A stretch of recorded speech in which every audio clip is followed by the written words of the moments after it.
The next quote is often attributed to different people, including Bruce Lee, Picasso, and even Dalai Lama. Learn the rules, master the rules, break the rules.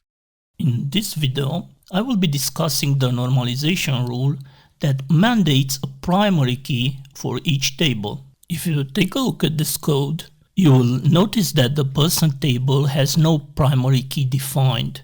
In this particular scenario, having duplicate rows means that it will be impossible under normal circumstances to update or delete a specific one. But what if you had to? How would you do it? If you had to, I wouldn't. If you had to though, I just wouldn't. Well, let me show you how.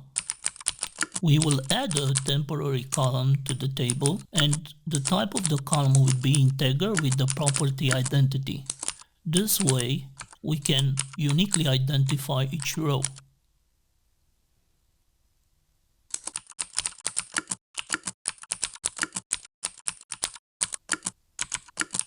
Now let's see the result.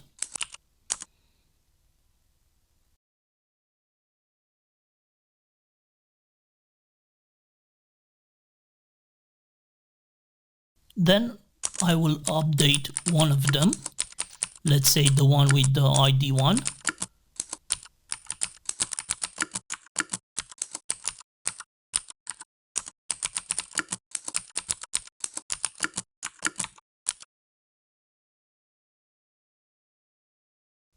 And you can see that it worked.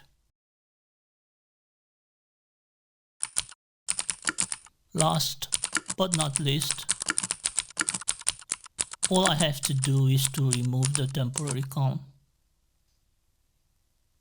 And we're done. Wait, I heard that there is another way, by using undocumented functions that return the physical location of a row. Undocumented, you say? That is most of the time the alternate for stay away. However, as a science experiment, let's see. I would start with the assumption that the data page structure is familiar.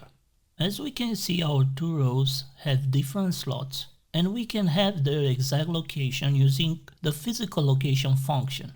We will include it in our select statement.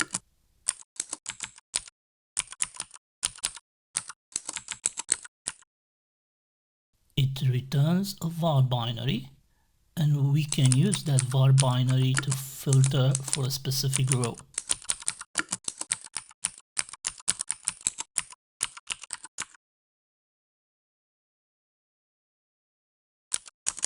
Now we will write a delete statement, and in the where clause we filter for the var binary value.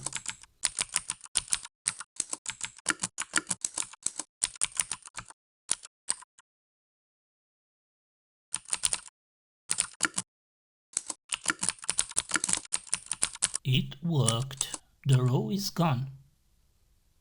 How about the other function?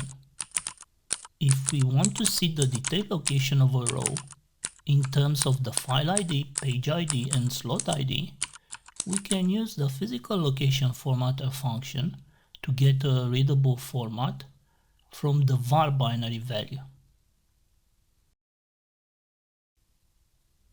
I will leave you with a quote. The strong man moves the mountain, the wise man leaves it alone. Thanks for watching.